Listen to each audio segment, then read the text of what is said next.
la rencontre d'aujourd'hui avec les partenaires électoraux, la CENI avait un message qui avait trois sous-aspects.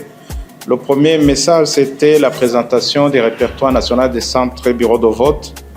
Le deuxième message, c'était annoncer la période d'accréditation des mandataires et d'observateurs et aussi que prochainement, on va donner les spécimens de bulletins de vote pour la préparation de la campagne électorale. Concernant le répertoire des bureaux de vote, ce répertoire va aider presque tous les partenaires à s'organiser, notamment les partis politiques à prévoir leurs mandataires, de même que les organisations de la société civile, et les membres du corps diplomatique, les organisations nationales et internationales pour l'accréditation des observateurs des élections de 2025.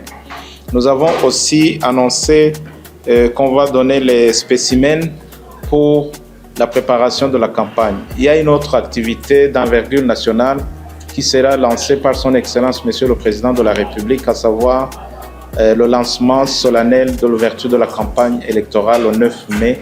Ça sera à Gitega, au stade Ngoma. On voulait donc partager toutes ces informations avec les différents partenaires électoraux pour qu'on puisse marcher sur le même pas, avoir les mêmes informations au même moment.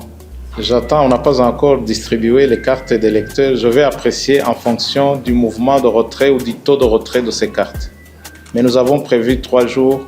Nous pensons que 3 jours, si nous prenons une moyenne de 500 électeurs par bureau de vote, avec 2 agents par BV, nous estimons que 3 jours sont amplement suffisants. Bon, je n'ai pas de réaction spéciale, c'est un commentaire en tant que citoyen. Le problème de carburant, c'est un problème connu de tout le monde.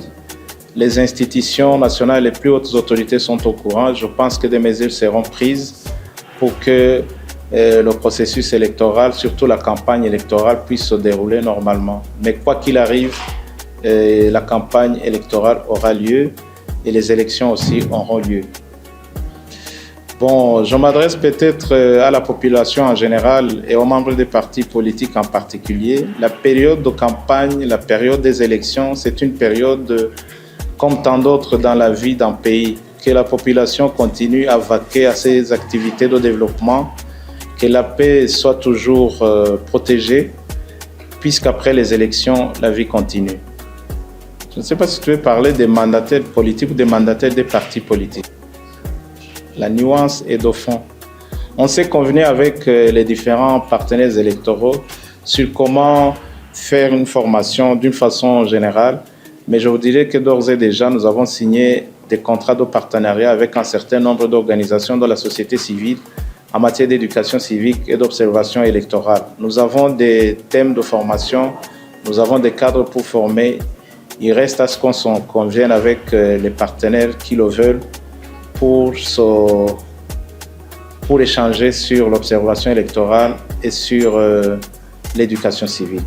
Autre commentaire, c'est que l'éducation civique est permanente, mais l'éducation électorale, c'est au moment juste où se préparent les élections. Mais sinon, l'éducation civique, c'est une activité permanente pour un État.